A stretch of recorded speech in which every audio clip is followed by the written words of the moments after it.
미국의 황진, 뭐 일반적으로 더스트 스톰 그러기도 하고 더스트 볼이라고 얘기합니다. 예. 이게 얼마나 심했는지 예. 바람이 한번 불면은 뉴욕 있잖아요. 하늘을 그냥 다 뒤덮었고 500마일 지나가 대서양까지 이렇게 뿌옇게 만들었다고 합니다. 500마일이면 이제 한 800km 정도 되는데 네네. 엄청난 예. 거리를 이동한 거죠. 우리나라에 오는 황사 정도는 여기에 비하면은 그냥 뭐 아무것도 아닌 수준 그 정도까지 영향을 미친 거죠. 우리나라에서는 사실 그런 경험을 하기 어렵잖아요. 어렵죠. 피복 작물이 어느 정도 심겨 있으니까 또 논은 또 이렇게 말라 있잖아요. 말라 있다 보니까 굳어 있죠. 표층이. 우리나라에는 잘 없는데 미국 같은 바토양인 나라들은 그런 일이 발생하는 겁니다. 안녕하세요. 지구본연구소 최준영입니다. 오늘은 간만에 남자약 박사님 유럽에 다녀오셨죠? 네, 잘 다녀왔습니다. 예, 오늘 남자약 박사님 모시고 다시 한번 재밌는 이야기, 농업 이야기 진행해 보도록 하겠습니다. 언제 다녀오셨어요?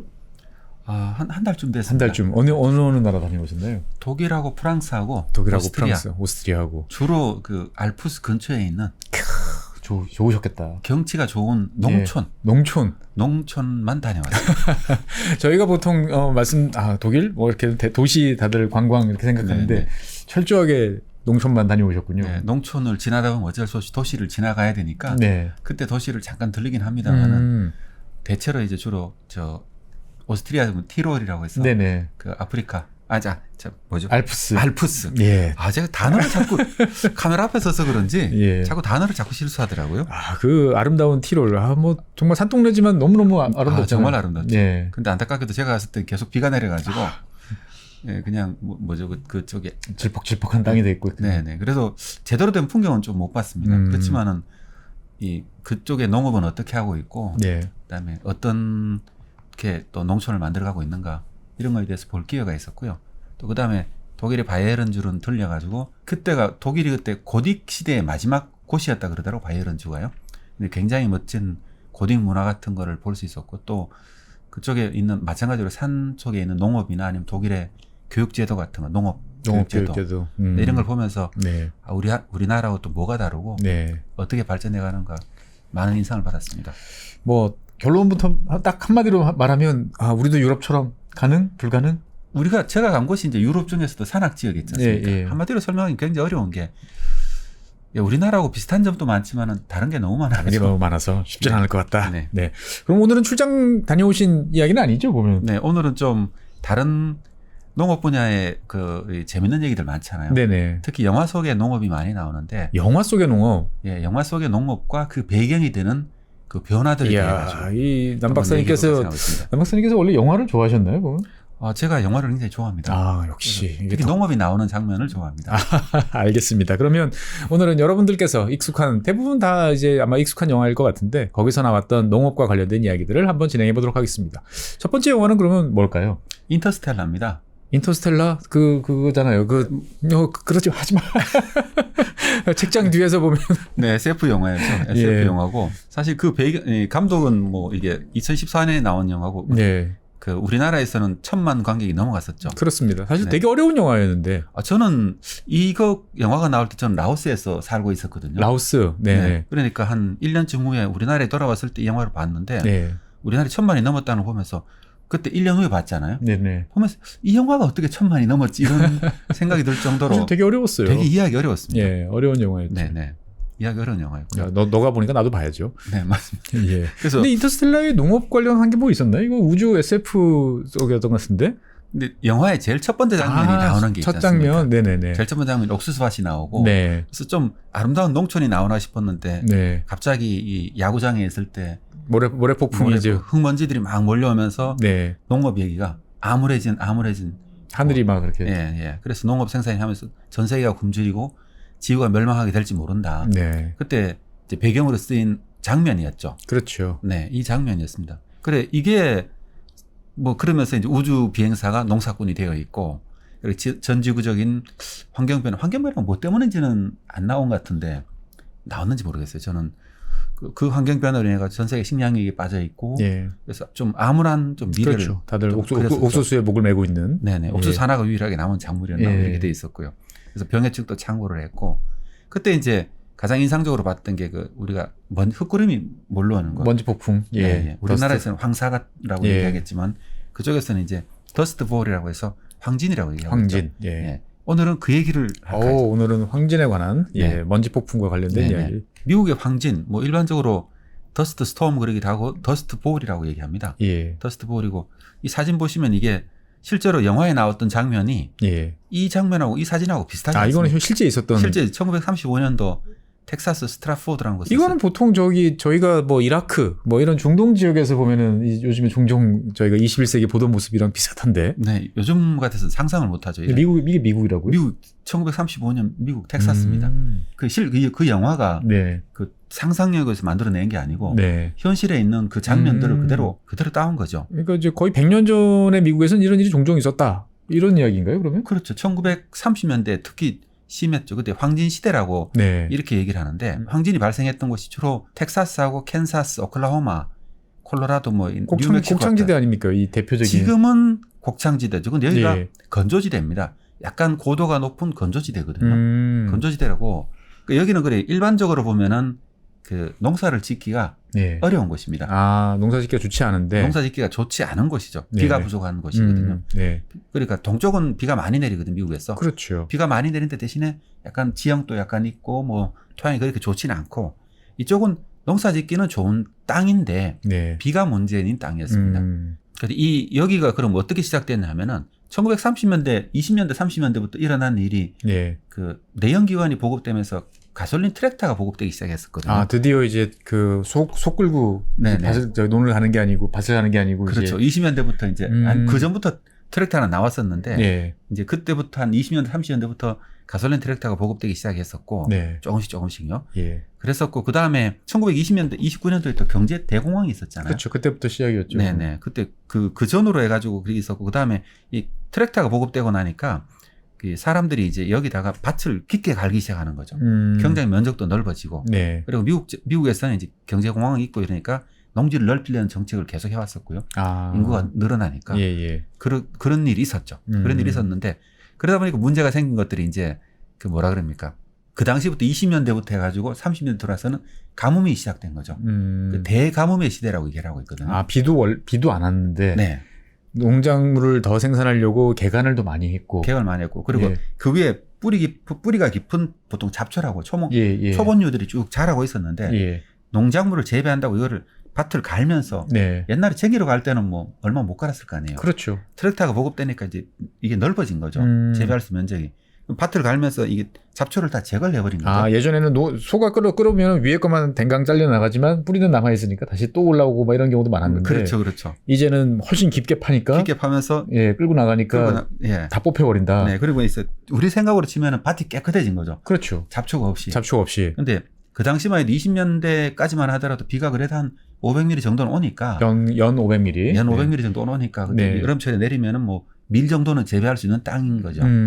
그 정도 땅이었습니다. 그 정도 땅이었는데 30년대 들어가지고 갑자기 대가뭄이 왔습니다. 뭐 역사상으로 항상 가뭄이라는 게 주기적으로 있어 왔거든요. 그렇죠. 한 문명이 멸망하는 대체적인 원인이 보면 되게 가뭄입니다. 맞습니다. 보통 이제 자연재해 중에서 가장 피해가 큰 게 가뭄이에요. 의외로. 맞습니다. 오래 가기 때문에. 비는 국지적으로 되게 피해가 내리고 비가 두 해 연달아 많이 오는 경우는 잘 없는데 가뭄이 연달아 되는 경우는 가뭄은 뭐 10년도 있고 20년도 있고 네네. 그렇게 오는 거죠. 그러면 되게 왕조가 바뀌거나 문화가 멸망하거나 이런 일이 벌어졌는데 그게 이제 1930년대 미국에 일어났었습니다. 그러니까 우리가 보통 이제 중앙아시아 지역, 뭐 중국, 뭐 이런 데서 요즘에 이야기하는 사막화 현상이라는 게 이때 나타났던 거군요, 보면은. 그러니까 사막화 현상은 약간 좀 다르게 볼 수 있는데 이때는 주기적으로 찾아오는 대가뭄이 그냥 이 시기에 겹친 것뿐이에요. 겹친 거다. 우연 여러 가지 이유로 가지고요. 근데 사람이 거기다가 그게 원인을 더 제공했다. 그게 이제 증폭되는 거죠. 증폭되니까 앞 사진처럼 이 농부가 이제 인터뷰한 사진을 한 게 있는데 앞으로 500년 아니 1000년 후에도 이나발레에 비가 내리는 여름이 올 수 있을지 궁금합니다. 제가 살아있는 한 이 나라의 가뭄의 저주가 풀리지 않을 것입니다. 1937년도에 농부를 신문 기사에서 가져온 말이거든요. 그러니까 한 37년쯤 되면 벌써 거의 10년 가까이 가뭄이 됐었잖아요. 그중에 심한 가뭄이 한 4번 정도가 있었거든요. 그러면은 보통은 이제 가뭄이 한 번 들더라도 다음에 좀 농사 지은 걸로 가지고 먹고 이러는데 이게 연달아 가뭄이 들어버리고 나면은 대책이 없는 거죠. 대책이 없죠. 대책이 없는 거죠.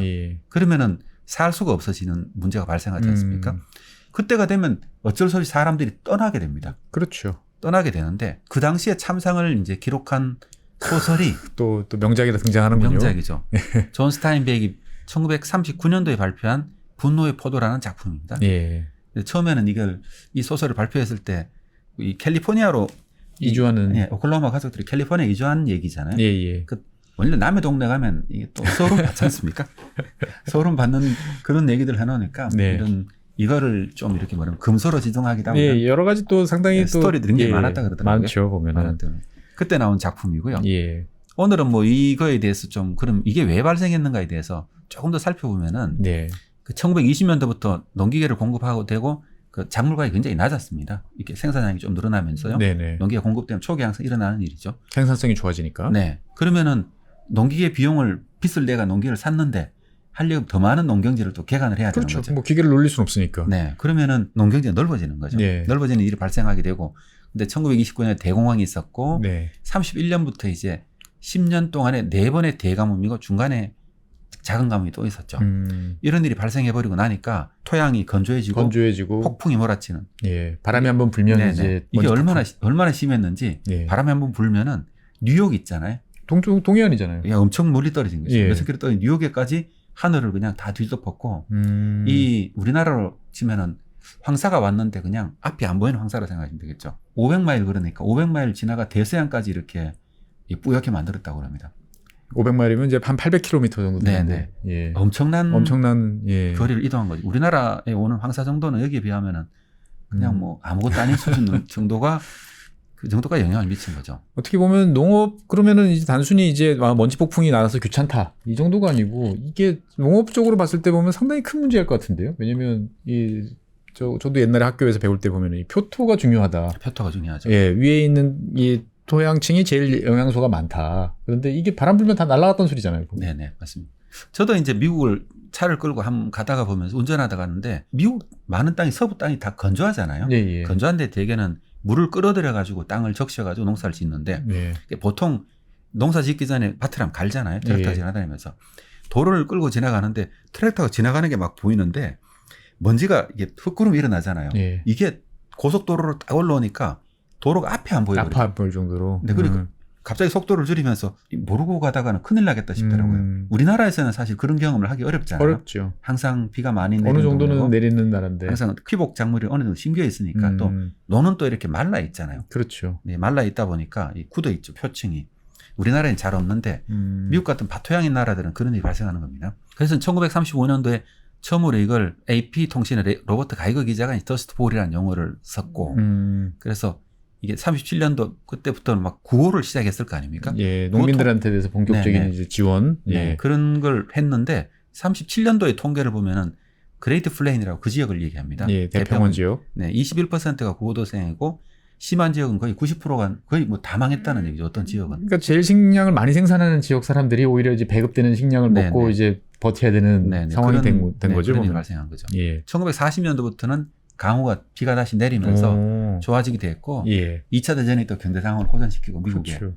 이런 게 있었죠. 지금은 안 나타나는데 그러면 이제 그 이후에는 비가 잘 와서 이게 그냥 끝났다 이렇게 이해를 하는 건가요? 아, 그랬으면 이제 오늘의 얘기가 시작이 안 됐었죠. 네네. 오늘 얘기를 하고 싶었던 게 그러면은 미국은 어떤 식으로 대응을 했는가. 네. 당연히 한 20년대부터 이 조짐을 나타났고 가뭄이 심해졌다. 30년대부터 본격적으로 문제가 생겼잖아요. 31년부터요. 예. 그런데 미국에서는 아마 1933년도에 그 내무부 산하에 토양 침식국이라는 걸 설립하면서 이제 토양에 대한 관심을 가지기 시작했었습니다. 이걸 이제 주도한 사람이 휴 베넷이라는 농학자입니까? 이 당시에는 농학자는 잘 없었던 거고 어쨌든 농학자로 봐야 되겠죠. 결론적으로는요. 이게 됐었고 그다음에 루즈벨트 대통령이 토양보존법에 서명하면서 1935년도에 미국 농무부 산하에 토양보존국이라는 게 창설됩니다. 토양보존이 상선되고 그때 이제 1930년대 중요하게 했던 것 중에 하나가 미국 농업을 규정하게 했던 것 중에 하나가 루즈벨트 대통령이 판빌이라고 있거든요. 판빌 이걸 우리나라로 번역하면은 농업법이라고 해야 될까요? 농가법 뭐 이렇게 되겠죠. 농업법. 번역이 좀 애매한데 이게 특징적인 게 뭐냐면은 우리나라는 보면 1년 단위로 국회에서 예산을 심의하지 않습니까? 모든 사업이 1년 단위로 계획이 되죠. 근데 농업은 사실 1년 단위로 뭘 하기가 굉장히 어렵잖아요. 그렇죠. 뭐 준비하는데도 몇 년, 성과하는데도 몇 년. 네, 그래서 이때 나왔던 게 5년 단위로 연방정부 농업과 식품정책 그 계획을 만들고 이걸 국회에서 승인을 받는 거죠. 한 번에 5년치씩 그냥. 5년치씩. 그럼 5년 동안은 그냥 쭉 가고. 네. 그럼 5년 동안에 무슨 예산이 몇십억 달러다 이렇게 하면은 5년 동안 이게 그대로 가는 겁니다. 그러니까 어떻게 보면 미국은 이제 이게 자연현상이 아니고 뭔가 사람들이 노력하면 극복할 수 있는 일이었다. 네. 그러니까 국가가 나서서 뭔가를 해보자. 네.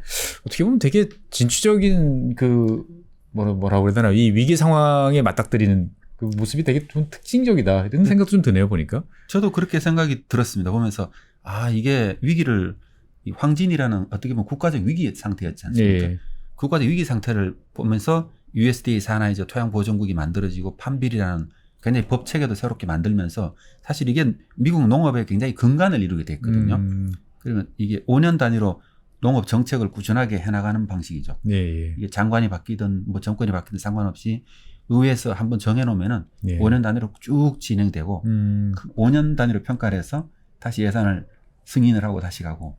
그러니까 이제 미국 같은 나라 지금 뭐 화면에서 보시는 것처럼 아까 말씀하셨던 휴 베넷 저 이제 아까 좀 궁금했던 게 이제 그거였어요. 1935년 뭐 기관 설립을 이제 했는데 1952년 은퇴할 때까지 이제 기관장이었으면 거의 20년 동안 이제 기관장이셨잖아요. 그렇죠, 보면은. 그렇죠. 예. 이게 보면 미국에 종종 나타나는 모습인 것 같아요. 맞습니다. 어떤 분이 한 분 능력이 있는 분이 딱 오시면 뭐 한 30대 중반, 40대 초반 이 정도의 기관장을 맡아가지고 거의 종신 뭐 30년, 40년씩 막 하시는 분도 종종 계시잖아요. 보면은. 그때 좀 많은 진전이 이루어지는 것 같아요. 그러니까요. 체계적으로. 예. 네. 우리는 막 2년이면 바뀌고 그러는데. 그렇죠. 예. 장관 또 키로도 1년, 2년. 기관장들도 보면 다 임기가 3년이다 보니까 예. 이게 참 우리나라는 장기적으로 뭘 하기 어렵죠. 예산은 1년이고. 그 어떻든 간에 미국은 1930년대 저 위기 상황에서 오히려 이제 이거를 농업을 정비하고 네. 새로운 근간을 만드는 기회로 이제 네. 삼았다. 이렇게 네. 이제 볼 수가 있겠군요. 네, 그렇죠. 그때 이제 뭐 휴경지를 만들고 토양을 함부로 개간을 못하도록 하고 그다음에 뭐 여러 가지 정책들이 그때 다 나왔고 네네. 그때 정책들이 뭐 어떻게 보면은 미국의 현재 농업 정책의 근간이 됐었죠. 그러니까 토양을 보존해야만 이 문제를 벗어날 수 있다. 이렇게 네, 생각해서 맞습니다. 이름 자체가 토양 보존국이 만들어지고 네. 토양 보존법이 만들어졌군요. 네, 보면은. 그렇죠. 그래서 우리나라는 토양에 대해서 좀 이렇게 너무 좀 쉽게 생각하는데 약간 건조지대에 있는 나라는 좀 다르게 바라본다는 거고. 근데 토양 보존국이라는 곳에서는 뭐 토양을 하려면 수자원이 중요하잖아요. 예. 경작지, 지하수, 숲, 생물 다양성 이런 식으로 계속 업무 영역이 계속 확장됐었던 거죠. 그러니까 전체적으로 물을 잘 꾸준하게 보호하고 네네. 그다음에 이제 토양도 같이 보호하는 네. 이제 그러한 체계를 만들어 보자. 네네. 스케일이 되게 큰데요. 네, 그렇게 그렇고 이 기관은 이제 빌 클린턴 대통령 시절에 네. 1994년도에 토양 보존국에서 이제 자연자원 보호국으로 이렇게 바뀝니다. 야, 거의 60년 동안을 한 명칭을 쓰다가 이제 네. 이름이 바뀌는 거군요. 네, 바뀌고 있고요. 예. 그러면서 이제 국토 전반에 대한 자연 조건을 관리한다 그럽니까? 네네. 물, 토양, 생물 이걸 다 관리하는 이런 국으로 바뀌었죠. 그래서 미국은 어떻게 보면은 농업은 어떻게 보면 시장주의적으로 정책을 하고 있고 네. NRCS라는 기관에서 네. 이 환경은 굉장히 국가가 국토 이렇게 관리를 체계적으로 관리하는 국토 방식으로. 자연 관리, 국토 생태 관리를 하는 조직이다 네네. 이렇게 볼 수가 있겠습니다. 네네 그렇습니다. 지금은 12,000명이 근무하는 예. 기관이고 예산은 거의 이 기관 하나가 6조 원 정도가 되겠네요. 그죠? 2023년에 많다면 많고 또 미국이라는 큰 국토를 생각해 보면 큰가 뭐 많은가 이런 생각 좀 네, 들기도 그런 하고 생각도 좀 예 들죠. 그렇습니다. 그래서 저도 이제 많은 농업 분야에 많은 사람들은 우리나라 예산도 그러면 농업이라는 게 사실 약간 5년 단위로 계획을 하는 게 맞다는 생각은 들거든요. 예. 장기적으로 보면 토양은 어떻게 할까, 물은 어떻게 할까, 식량은 어떻게 할까. 그리고 이런 5년 단위로 계획을 하다 보면은 장기 계획이라는 걸 세울 수가 있잖아요. 예. 우리나라는 뭐 그렇지 않다 보니까 이렇게 많이 주장하죠. 많은 사람들이 농업계에 있는 사람들은 더 미국처럼 이제 판빌 방식으로 바꾸자 이런 이게 주장도 사실 하는데 대한민국은 그렇게 잘해왔잖아요. 5년 경제개발 5개년 계획 그래가지고 항상 5년짜리 계획 세우고 물론 그 안엔 1년짜리 이제 예산이 들어가지만 네네. 그래도 5년이라는 목표 하에서 이걸 달성했느니 못했느니 네. 이제 뭐 이렇게 쭉 해와다가 이제 90년대부터 이제 그게 없어졌죠 보면은. 네.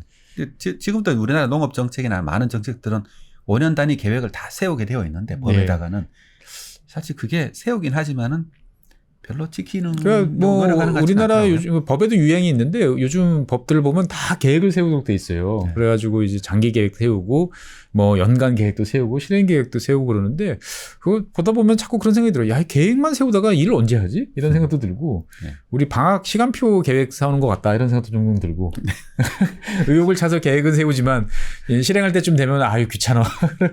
적절한 비유 같습니다.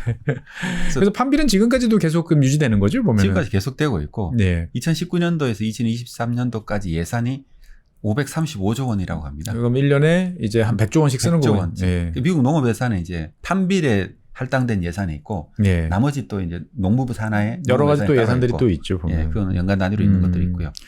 그렇게 돼 있고 가장 많이 쓰는 게 미국 판빌에서는 영양, 누트리션. 이 뉴트리션 사람 입에 들어가는 그 네. 영양인가요 보면은? 네, 그렇죠. 근데 여기는 이제 스쿨 밀 같은 거는 이 예산에 빠져 있고 농무부 산하 예산에 들어가 있고요. 그래 돼 있고 그다음에 이제 실제로는 컨저베이션 예. 7%가 여기에 배정되어 있다고 합니다. 여기 이제 그동안에 잘 해왔기 때문에 이제 실제로 토양 보존과 관련된 거는 이제 많이 줄어들었고 이제 다른 쪽으로 이제 많이 이제 네, 커졌다 그렇죠. 이렇게 볼 수 아무래도 있겠군요. 국민 전체 역량을 어떻게 네. 제대로 맞출 거냐 하는데 굉장히 많이 쓰고 있는 것 같고요. 네. 그래서 이제 그러면 요즘은 어떻게 하고 있느냐 미국에서 네. 그 지역이 중서부 지역이었지 않습니까? 네네. 건조한 지역. 농사가 오른쪽 사진에 있는 것처럼 이렇게 농사를 짓고 있거든요. 예, 저 보통 미성 영상 같은 거를 가끔 보다 보면 깜짝깜짝 놀랄 깜짝 때죠. 놀라죠, 저기 보시면. 그 뭐죠? 그 환영 공포증 있으신 분들은 제일 놀랄 만한 모습들이 막 쫙 보이죠. 네, 도대체가 이 길이가 얼마가 될까 예. 궁금하지 않습니까? 하나씩이 되게 궁금해요. 저 하나면 반경이 도대체 얼마지? 막 근데 이런. 저도 딴 나라에 가서 보면 보통 몽고 같은 데 가보면은 이런 거 돌아가는 게 있더라고요. 예. 아프리카 같은 데 가끔 있는 것도 있고 보면은 짧으면 한 100m고 이 예. 집 반지름이 반지름이. 길면 좀 200m짜리까지 저는 봤습니다. 예. 근데 실제로는 또 이 자료를 보다 보면 미국 같으면은 최대 긴 게 2km까지 짜리 있다 그러더라고요. 반경 2km. 예, 반지름이. 그럼 이게 펌프를 그럼 물을 도대체 어디서 갖고 오는 거예요, 보면? 그게 여기서 지하수가 있는데요. 네. 여기 있는 걸 가지고 그러니까 중서부 지역에 농사가 가능한 이유는 네. 이 지하수가 있습니다. 지하수가 있는데 지금 왼쪽에 지금 화면 왼쪽에 보시는 저 파란색이 우리가 뭐 겉으로 보이는 호수가 있는 게 아니고 예. 땅 밑에 있는 거대한 이제 지하수층을 저렇게 표시한 거죠, 보면은. 네, 그렇습니다. 그게 한반도 몇 개만한 바다가 이 땅 속에 땅 속에 있다. 그러니까 뭐 네. 당장 그 축척으로만 대충 봐도 한 1000마일은 이제 돼 보이니까 길이로 보면 남북으로만 네, 따지면 남북. 그러면은 한 1600km. 그다음에 폭으로 봐도 한 200마일 정도 되니까 한 300km 정도 되는. 예, 한반도보다 더 크죠. 몇 배가 되는 저런 거대한 바다가 그 저수지가 이제 네. 땅 밑에 있다. 땅 속에 그걸 이제 퍼 올려가지고 펌프로 퍼 올려서 농사를 짓고 있는 거예요.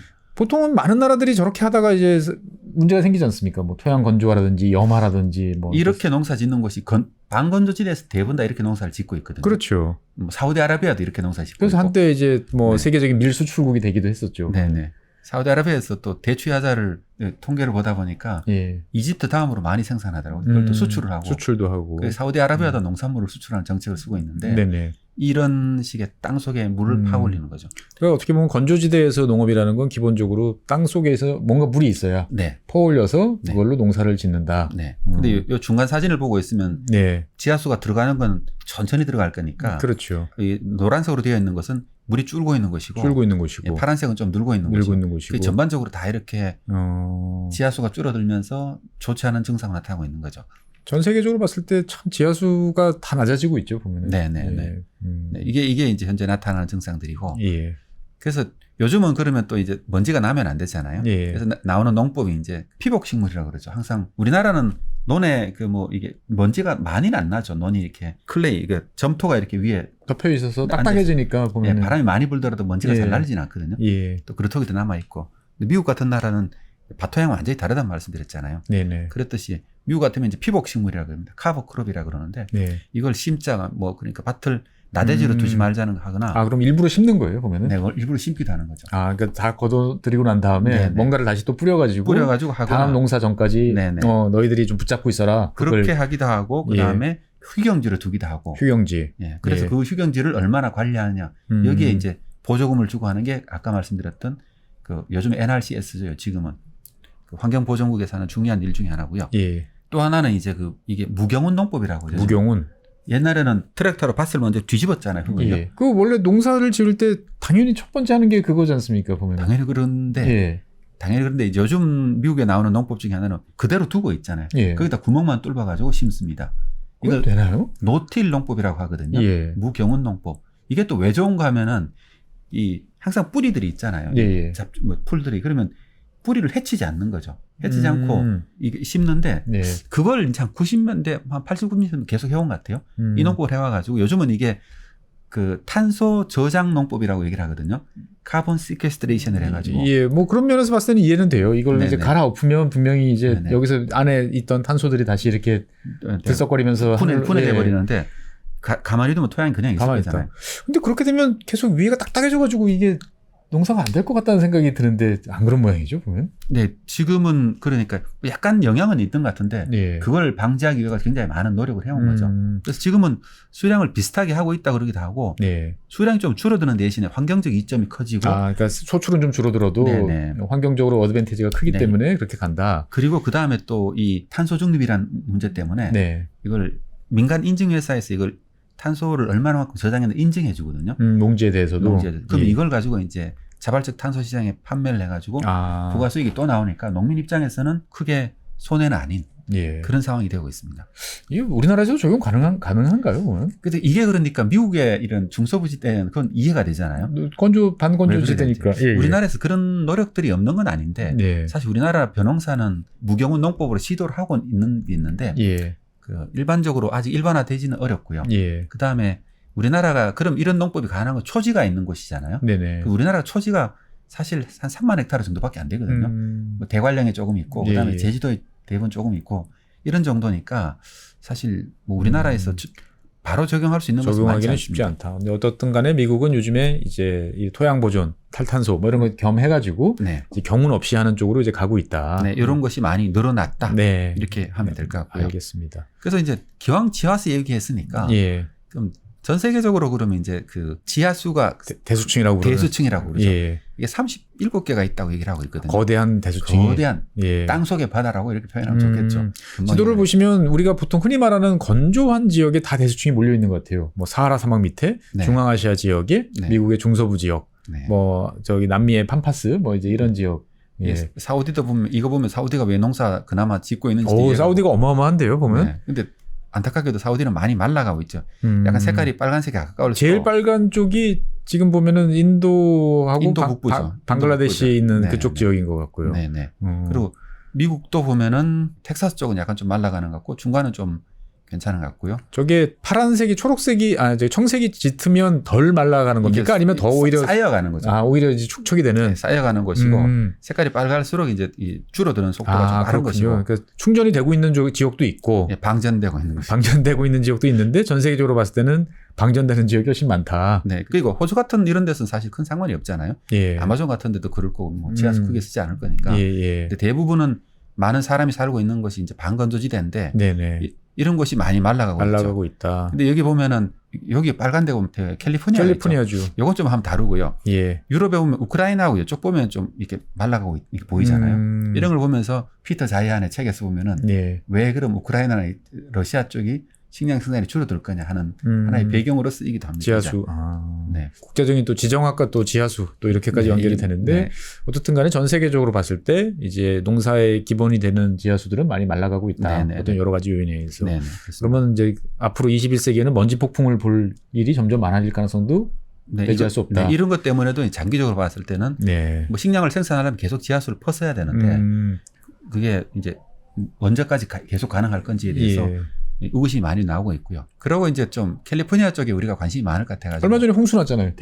막 비가 쏟아서 대홍수가 나가지고 또. 네. 예. 네, 여기 보시면은 요 사진에 보면은 작게 보이는데 네네. 가장 작게 보이잖아요. 그렇죠. 작게 보이는 게 사이즈가 얼마냐면은 남북으로 640km고 동서로 제일 긴 데가 110km인 그냥 거죠. 한반도 그냥 풍덩 이제 거의 들어갈 정도겠군요. 보면. 네네. 그리고 미국 요 지역에 있는 게 이제 미국 농경제 1%라고 얘기를 하거든요. 예. 근데 미국에 생산되는 과일과 견과류의 거의 뭐 40%가 그러니까 이 캘리포니아가 엄청나게 비싼 작물을 생산하고 있는 것이죠. 그렇죠. 이 고부가 가치 작물들을. 네, 이 지하수 덕분에. 지하수 덕분에 생산하고 있는 것이고, 근데 지하수가 여기서는 조금씩 줄고 있죠. 네. 줄고 있다 보니까 그러면 지하수가 줄면 나타나는 현상이 집안 침하가 조금씩 되고 있는 게 나타나고. 그렇죠. 이런 게 있잖아요. 네네. 그런 것 때문에 이제 그 걱정이 많은 것 같더라고요. 이해를 돕기 위해 설명을 하면 이런 식으로 농사를 짓는다. 점토층이 있고 이 불투수층이라고 얘기를 하죠. 이 밑에 파이프를 박아가지고 뽑아 올려가 농사를 짓게 되는 거죠. 근데 이제 지하수가 차는 거는 이 캘리포니아 같은 경우는 되게 시에라 네바다 사막에서 나오는 눈 녹은 물들이 조금 차는데 그것보다 훨씬 더 많이 뽑았으니까 이제 이런 게 빨라지고 있고 미국에서도 이건 굉장히 신경을 쓰고 있습니다. 장기적으로 어떻게 될 거냐 이런 문제들이 있어요. 그러니까 어떻게 보면 미국은 이제 과거에 한번 이제 크게 당해서 네. 이거에 대해서 되게 신경을 많이 쓰고는 있습니다만 사람들이 뭔가를 또 하려면 또 물이 필요하니까 네. 또 저런 또 딜레마가 또 계속 되겠군요 보면은. 근데 미국은 이제 앞에 말씀드렸듯이 그런 경험들이 있는 것 때문에 네. 굉장히 어떻게 보면은 체계적으로 잘 관리하고 있다는 느낌이 든다고 할까요? 예. 그런 게 좀 느껴지는 것 같습니다. 그래도 미국도 뭐 이제 다른 나라만큼 이제 어떻게 보면 지하 수위가 빨리 내려가고 있다 이런 이야기도 종종 나오긴 하는데 어떻든 간에 그래도 미국은 여러 가지 신경을 계속 잘 쓰고 있는 이제 네, 그런 네, 국가로 네. 볼 수가 있겠고. 네. 최근 들어서 그러면 가뭄이 이제 많이 되나요? 요즘에 뭐 저희는 이제 7월 달에 이제 뭐 한 달 내내 비가 온다. 이런 이제 뭐, 좀 이상야릇한 뭐 예보도 나와가지고 한바탕 이슈가 되긴 했었는데 전 세계적으로 보면 비가 많이 오고 있나요? 가뭄이 심해지고 있나요? 보면. 미국은 확실히 상황이 많이 좋아진 것 같아요.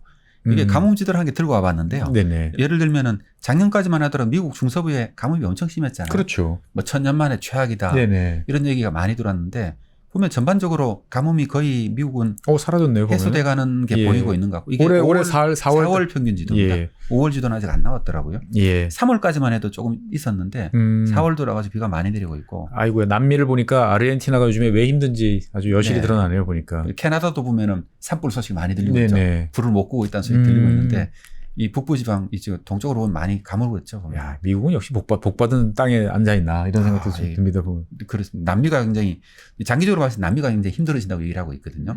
가뭄 때문에 네네. 이런 게 나오고 있고 예. 그다음에 시베리아 쪽도 요즘 또 산불 얘기가 가끔 들리잖아요. 예. 가끔 고온 얘기도 나오고 예. 이거 시베리아 쪽도 보면 이렇게 시베리아 많이 가물고 쪽은 있죠. 가문 지역 그다음에 비가 좀 많이 오는 지역 막 섞여 있는. 이렇게 예. 우리가 그럼 워낙 넓어가지고 한 지역 이렇게 동시에 다 가무는 적은 잘 없고 예. 어떤 특정 지역에서는 보면 항상 가뭄이 항상 나타나고 우리나라도 보면 상당히 가뭄이 심한 지역으로 지금 표시되어 있네요. 4월 달까지는. 4월 달까지는 그렇습니다. 4월 아. 달까지는 그렇고 예. 이제 5월 되면 조금 바뀌어요. 많이 바뀌었죠. 사실 뭐 네. 광주나 이제 네네. 그 전남 지역 많이 이제 어렵다가 지금 해소가 좀 됐는데. 근데 이제 관심 가지셔야 될 거는 뭐 제가 지도 하나만 가져왔습니다만은 예. 이 가뭄을 측정하기 위해 가지고 예. 정말 많은 미국 기관, 전 세계 기관들이 가뭄 지도를 만들고 있더라고요. 네. 그래서 왜냐 그러면 이게 그만큼 이 농업 생산이라든가 경제 문제에 영향을 미치거든요. 그렇죠. 네, 우리나라도 이런 거에 대해서 좀 전문적으로 좀 해야 되지 않을까 이런 생각 좀 들었습니다. 사실 이제 가뭄에 대해서는 저도 예전에 한번 들여다본 적이 있어서 이 보면 할 말이 있어요. 예. 기대가 됩니다. 미국 같은 경우는 저 가뭄 지도, 그러니까 미국 그 드라우트 맵이라고 하는 만드는 거를 아마 네브라스카 대학에서 아마 하고 있는 걸로 알고 있어요. 근데 그 홈페이지 들어가 보면 제일 깜짝 놀라는 게 우리는 정부로부터 단 1원도 지원받지 않습니다. 철저하게 그 자원봉사 네트워크를 통해서 수십 년 동안 지금 해오고 있는 거예요, 이제 보면은. 예. 근데 그게 그렇게 만든 지도가 이제 거의 매주 뭐 백악관에 이제 항상 대통령 앞에 올라가는.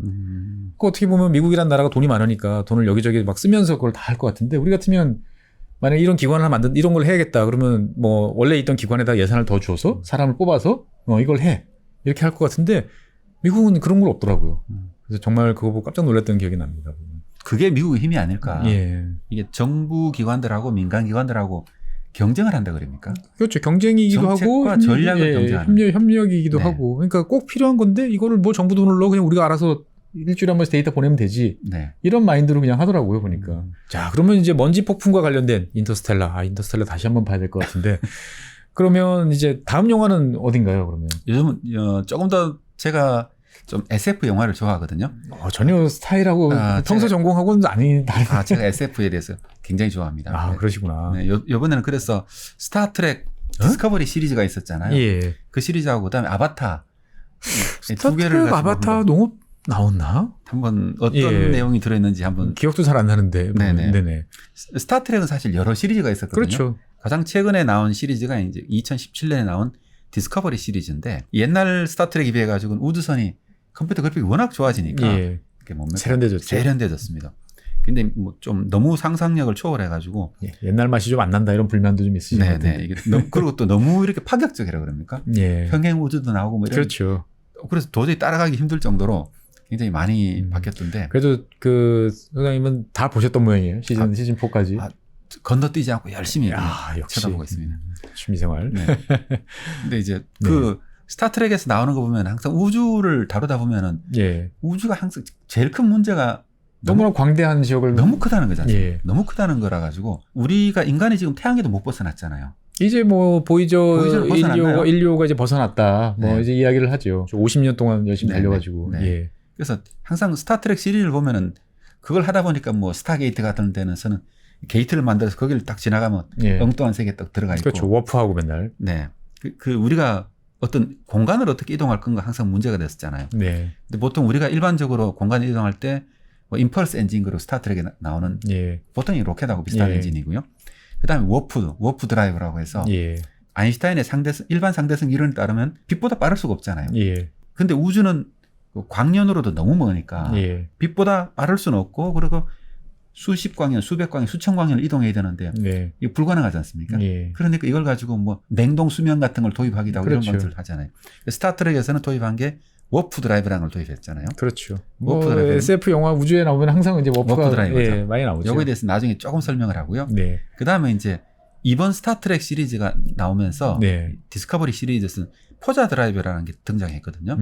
스포 드라이브라고. 예. 요것 때문에 이제 이걸 가져왔습니다. 오. 아니 근데 이거는 철저히 과학기술이지 이 농업이랑 관련이 없을 것 같은데?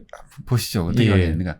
먼저 이제 이 워프 드라이브부터 한번 볼게요. 이걸 예. 그냥 재미삼아 가지고 네. 이게 물론 이전에도 이 용어는 있었던 것 같고요. 예. 1994년도에 이 멕시코 태생의 미구엘 알쿠비에르라는 이 과학자가 네. 이 논문을 한 게 발표를 했습니다. 예. 워프 드라이브 이래 가지고 뭐 하이퍼 패스트 트래블 뭐 이렇게 상대성 이론 내에서 일반 상대성 이론에서 아이고 어렵다.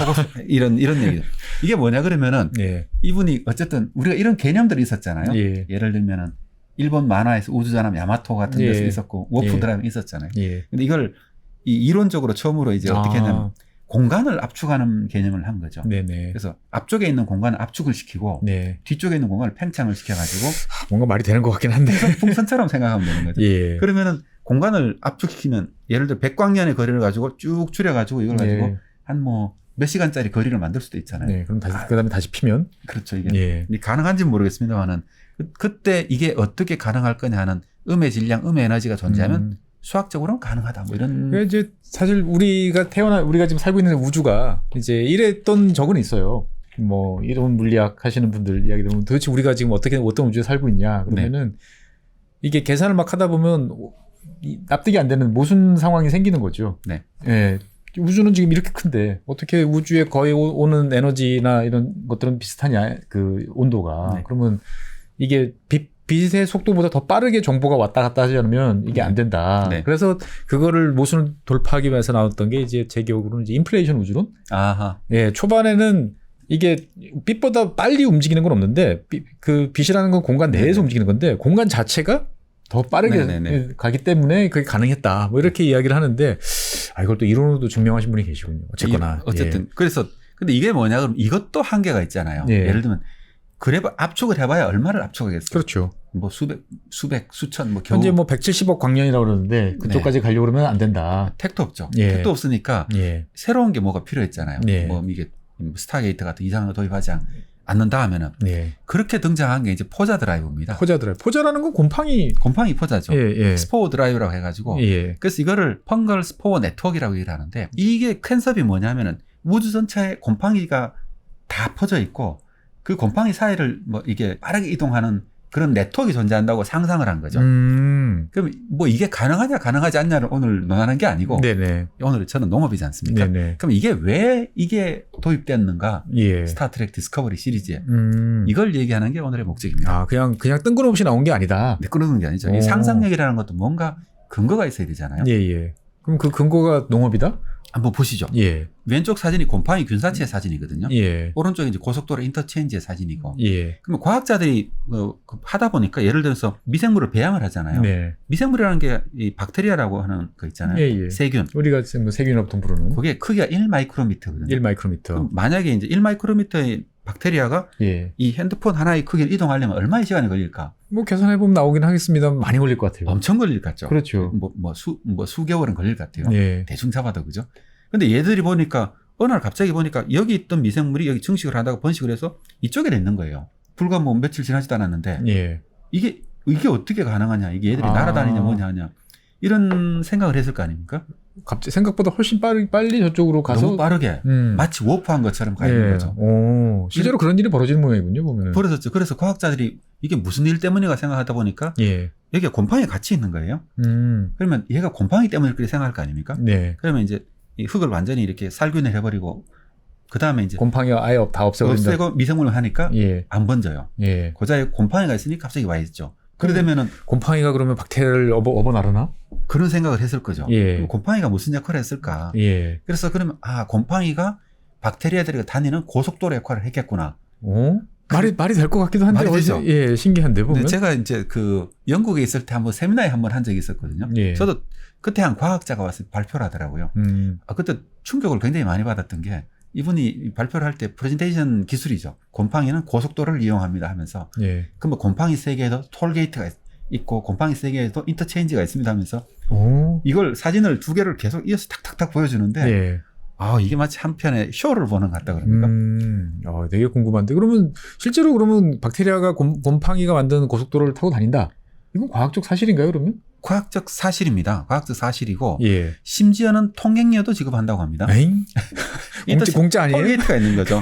예를 들면은 예. 일본 과학자가 이제 발표한 논문인데 네. 2020년에 최근에 발표한 논문 중에 하나를 보고 있으면은 네. 곰팡이가 이렇게 균사가 뻗어나갈 거잖아요. 예. 거기에 박테리아가 영양분을 주니까 더 빨리 성장을 하더라. 그러면은 이제 곰팡이는 원래 이렇게 뻗어나가고 있는데 네. 여기에 박테리아가 곰팡이한테 뻗어나가기 적절한 뭔가를 주니까 예. 쭉 뻗어나가서 더 빨리 나가서 서로 이동한다. 공생들. 그래서 그게 뭐냐고 보니까 네. 비타민 B1 비타민 B1 아니 우리 티아민이라고 그러는 게 네. 이제 인터체인지 고속도로 통행료로 사용되고 있더라. 빨리 가고 싶으면 돈을 내라. 네, 이런 게 있었고. 그래서 박테리아는 가지고 있는 건 돈은 아니고 우리는 비타민 B1을 드리겠습니다. 네. 실제로 이거는 증명된 사실입니다. 과학적으로 완벽하게 증명된 사실이고요. 그러니까 박테리아는 좌우간 곰팡이가 만든 고속도로를 그렇죠. 돈 내고 다닌다. 네. 그래서 그 곰팡이가 다음 컨셉하고 연결돼 가지고 이제 앞에 말씀드렸던 곰팡이 네트워크라는 게 이게 디스커버리의 스포 드라이버가 나오게 된 계기가 있죠. 우주 안에 뭔가가 뻗어 있어. 거기서 이제 우리가 그 길을 살짝 이용하면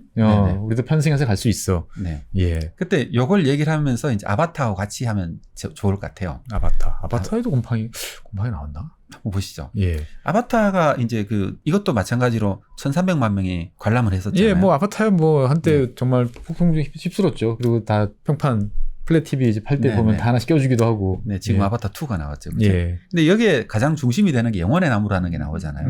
마치 줄줄줄 늘어섰고, 그 다음에 여기에 보면 나바오족인가? 나비족인가? 예. 쭉 둘러서가지고 나머지 네. 의식을 하는 게 보이잖아요. 다음 사진 한번 보시는, 뭐죠.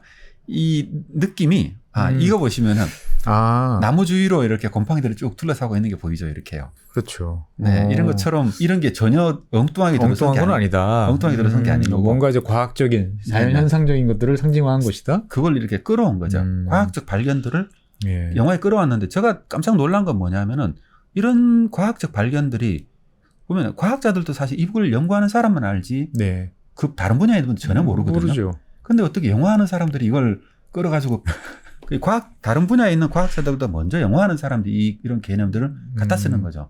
SF에. 공부를 열심히 하시는군요. SF 하시는 분들이. 작가들이 이런 분들이. 그래서 이분들이 저보다 훨씬 더 공부를 많이 하는구나. 좀 반성을 하는 계기도 되고 있습니다. 아이고 반성까지야 뭐. 근데 이게 이제 그럼 이 아바타의 컨셉이 되는 게 뭐냐면은 앞에 나온 것하고 비슷합니다. 이 곰팡이하고 그 세균 이동하는 거고요. 근데 곰팡이는 우리가 종속 영양 생물이라고 얘기를 하잖아요. 자기가 혼자서 못 하고 항상 남의 걸 빼앗아 먹어야 되죠.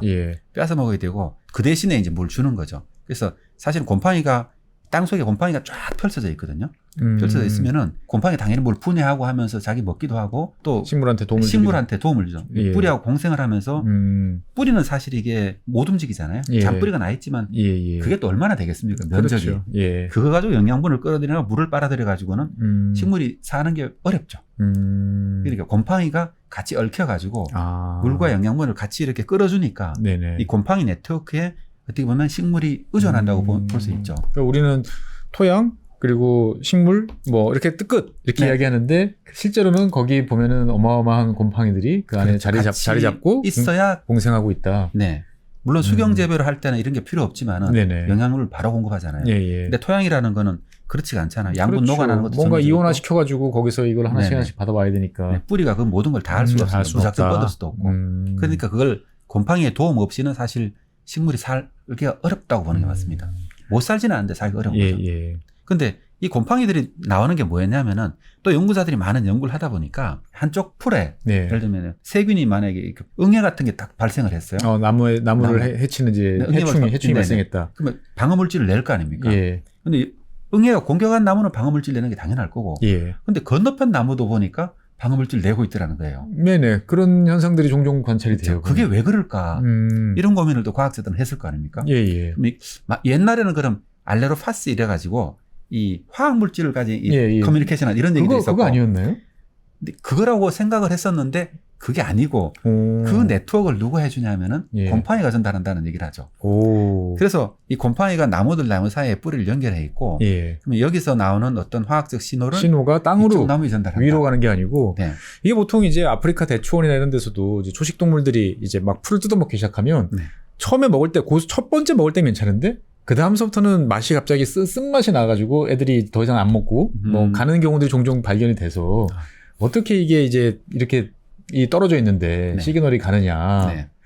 저는 그래서 화학물질이 뭔가 공기 중으로 이렇게 그 전파되는 것으로 알고 있었는데 그게 아니고 땅 속으로. 네. 그래서 그거를 가지고 공기를 열어놓고 닫아놓고 뿌리만 연결될 때 공기가 연결될 때 여러 가지를 해보니까 실험을 해보니까 이게 그 일반적으로 그럼 이게 과학계에서 완전히 받아들여졌냐 하면은 예. 아직까지는 그런 현상이 증명된 것들이 있고 아닌 것도 있고 이래가지고 아직 논란은 좀 있으나 논란의 여지는 약간은 남아있다. 완벽한 건 아니다. 하지만은 계속 이런 식으로 과학이 좀 발전되어가고 있는 것 같고 예. 나무는 그 대신에 대가로 곰팡이 역할을 해주잖아요. 예. 신호 전달해주고 영양부터 끌어다주고 물도 끌어주고 하니까 그럼 뭘 주지? 대가로 이제 광합성을 하면 광합성 산물을 주죠.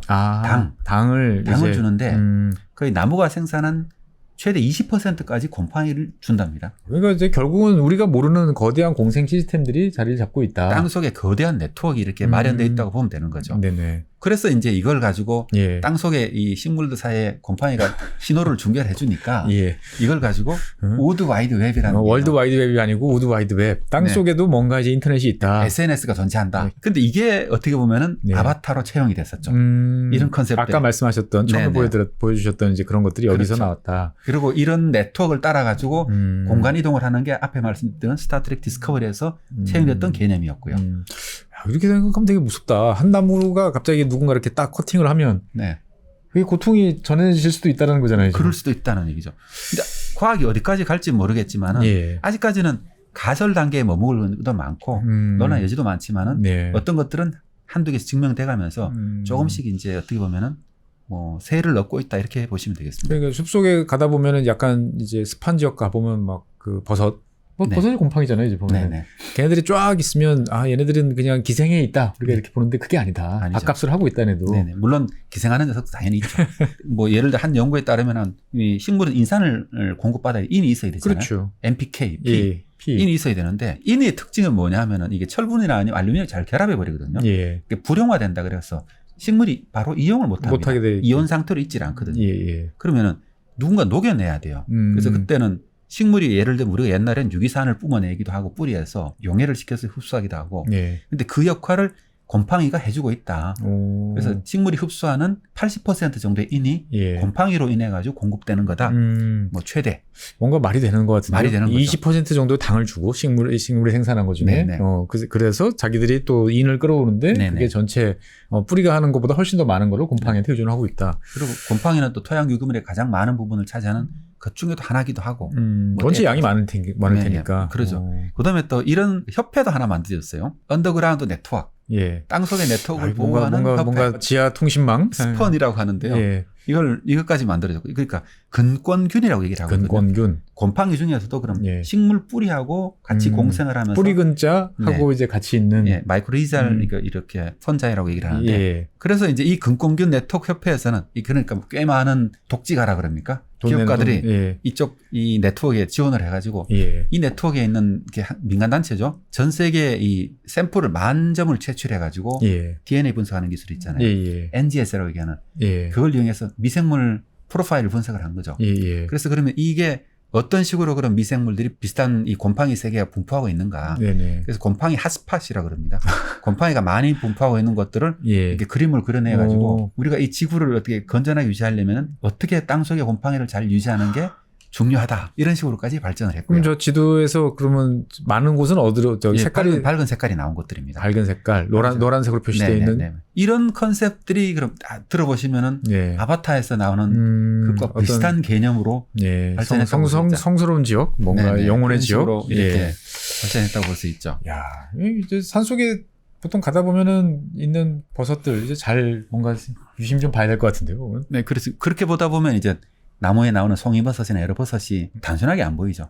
그러니까 버섯이라는 거는 사실은 곰팡이 중에서 한 8%, 10% 이하가 버섯을 만든다고 합니다. 균사체를 만들어가지고. 네, 예. 그 실제로 곰팡이가 더 많은데 더 많겠죠. 버섯은 그 정도밖에 안 되고 그러니까 땅 속에 훨씬 더 다양한 생태계가 있는 거고 그리고 또 여기까지만 나왔으면 농업과 상관없을 텐데 네. 농업 쪽에서는 또 어떻게 이걸 활용하고 있냐면은 네.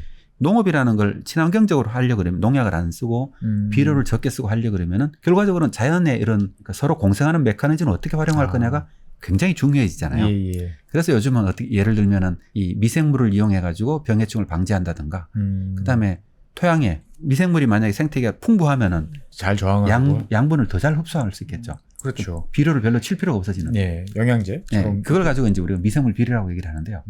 비료를 별도로 넣어주는 건 아니고 예. 미생물 활성을 증지시켜가지고 그런 효과를 만들어내는 겁니다. 뭔가 말이 될 것 같기도 한데 이게 정말 이런 거 보고 있으면 저는 효과가 정말 그게 이것 때문에 생기는 건가? 실제로 보면은 예. 이게 많이 활용되고 있고요. 미국 같으면은 농사 지을 때 보면은 예. 많은 경우에 그냥 이렇게 미생물을 같이 치고 있고요. 오. 요즘 이런 쪽에 관련되는 스타트업들도 많이 나오고 있고 미국에 있는 회사들은 굉장히 밸류에이션이 굉장히 높아가지고 하긴 뭐 우리가 바이오 스타트업하고 자연스럽게 네네. 연결되는 어디다 써먹냐 네. 그러면 우리 농업에다가 네. 이 기존에 있던 큰 시장하고 연결됐다. 네, 이렇게 근데 이야기할 수 있는 거군요. 지금은 아직까지 뭐 초창기는 아니지만 아직까지 초기 단계라 가지고 많이 좀 우리가 이런 언더그라운드 네트워크, 지하 네. 네트워크에 대해서 잘 이해를 아직까지 부족하고 있거든요. 하지만 미래는 점점 더 이제 바이오 분야 네. 이런 거에 대한 지식이나 이런 것들이 우리 기후 변화 대응이라든가 왜냐하면은 토양 속에 더 많은 대기보다 더 많은 탄소가 축적돼 있잖아요. 그렇죠. 이 미생물 생태계를 어떻게 잘 키우냐는 기후 변화를 어떻게 방지하고 하느냐 아니면 식량 위기에 어떻게 대응하느냐도 굉장히 중요한 거죠. 알아야 될 것이 훨씬 더 많아지고 있다. 이 모든 것들을 다 해나가고 있는 게 사실은 어떻게 농업이라고 볼 수 있죠. 그러니까 농업이 겉으로 봤을 땐 단순한데 예. 우리 농촌진흥청에서 이런 연구들을 굉장히 많이 하고 있거든요. 어떻게 미래를 바꿔나갈 거냐 굉장히 중요한 거고 토양 탄소를 어떻게 저장하느냐가 이 토양탄소를 저장한다는 얘기는 토양을 비옥하게 하는 일이고 그렇죠. 또 대기 중에 탄소를 줄이는 줄일 일이죠. 수 있는 일이니까 네. 그 방법이 뭐냐? 아까 이제 말씀하셨던 그 네. 이제 무경운 농업부터 네. 시작해서 여러 가지 네. 방법들이 있다. 네네. 그렇게 쭉 나가게 되고요. 예. 그 다음에 또 이렇게 이런 미생물이 풍부하고 유기물이 풍부한 토양들이 예. 세계에서 비옥한 토양을 이루고 있잖아요. 예. 지금 녹색이 이제 대개 다 비옥한 토양들이고 예. 약간 좀 색깔이 분홍색인 쪽은 이 비가 많이 내리는 예, 지역 이런 예. 걸 표현한 겁니다. 열대우림 지역들이 아무래도 좀 그렇겠죠. 네네네. 알루미늄 많고. 네, 그러니까 약간 연녹색이 있는 곳들이 토양이 좋고 그다음에 약간 황색이 있는 곳들은 보면은 나쁘지 않은 좋아질 수 있는 네. 잠재력이 있는 네, 지역이다. 그런 지역들이고요. 그렇습니다. 그러니까 결국은 이 오늘 영화를 통해서 이제 여러 가지 말씀들을 좀 많이 이제 해주셨는데 네. SF가 SF 내가 작가를 돼보겠어. 내가 SF 뭔가 시나리오 써보겠어. 그러면 과학 공부를 열심히 해야 되고 그 중에 하나가 또 이런 농업과 관련이 있을 줄은 사실 몰랐습니다. 보면. 저도 우리나라 SF도 많이 보면서 느끼는 거는 이런 외국의 SF는 어떤 실제로 현상이 있었던 얘기나 아니면은 예. 과학적 발견들을 바탕에 두고 상상력을 전개해 나갔잖아요. 예. 그럼 그 어느 순간에 이 상상력이 현실화될지도 모른다는 그런 가능성을 이렇게 품게 하고 있거든요. 또 우리나라 SF는 어떻게 보면은 예. 철저하게 상상력으로만. 네, 그렇죠. 그러다 보니까 약간 좀 공허한 느낌이 조금 드는 달나라에서 연애하는 네. 스타일인가요? 우리나라 네네. SF는? 네, 그런 느낌이죠.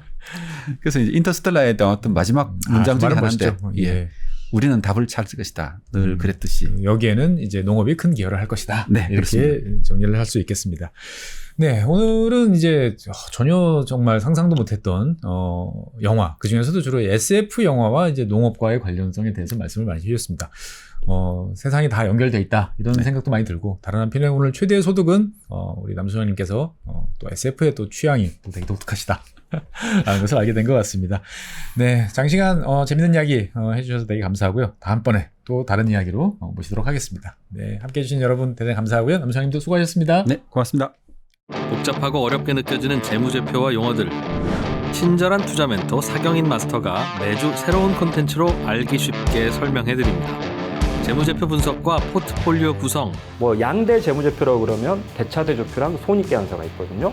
매수 매도 방법, 이때 사는 게 좋겠네. 이렇게 사면 좋겠다. 근데 이렇게 살려면 뭘 해야 되냐면요. 나머지 3분의 1은 놔둬봅니다. 어디까지 가는지. 실전 투자 팁까지 알려드립니다. 오직 3프로 멤버십에서만 만나실 수 있습니다.